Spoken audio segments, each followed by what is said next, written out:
মনে কষ্ট নেবেন আমি যদি এই যে মাইক ম্যানের সাথে একটু কথা বলি, ওকে তিরস্কার করবেন?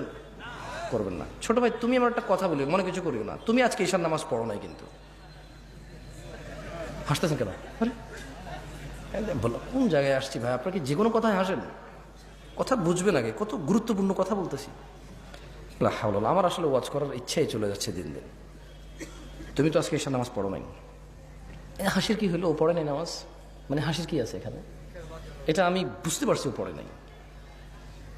এবার ওকে দিয়ে বলি, প্যান্ডেলওয়ালা আছে এই জায়গায়? প্যান্ডেলওয়ালা আছে? আজকে তোমাদের ভলান্টিয়ার কতজন? সবাইকে ডাকো। ওখান থেকে আমি মিনিমাম ছেলে পেলেকে বাইরে বোঝার ঈশার নামাজ পড়ে নাই, সব বাইরে আছে না? ঠিক আছে, আমি চলে গেলাম ইনশাল্লাহ। ওয়াজ শেষ করে তোমরা কালকে বিচার করিও তোমাদের, যে তোমাদের ভলান্টিয়ারদের মধ্যে কত ছেলে ইভেন নামাজ পড়ে না ঈশার, কিন্তু ওরা ওয়াজ করাচ্ছে আমাকে কত দূর থেকে নিয়ে আসা। ওদের কথা হচ্ছে সারা বাংলাদেশের, সারা শিবগঞ্জকে হেদায়েত করে দেবে। তাহলে কোনো মানুষ আর খারাপ করবে না, সব খারাপ আমাদের। কারণ হুজুর নিয়ে আসছে দূর থেকে, সব মানুষের হেদায়েত করে দেবে, কেউ আর অন্যায় করবে না। তাহলে একমাত্র অন্যায় করার বাকি কে থাকে? আমরা। আমরা আয়োজন করে হুজুর নিয়ে এসে সবাইকে ফু দিয়ে হেদায়েত করে দেব। ফু দিয়ে হেদায়েত হয় না, ফু দিলে হেদায়েত হয়? হেদায়েত কে দেয়? চাইতে হয় কিনা? কারা চায়? যারা জান্নাতের আশা করে, যারা জাহান্নামের ভয় পায়। একটা মাইক ম্যান এই শীতকালের সিজনে এমন কোন দিন নেই যেদিন সে ওয়াজ শোনে না।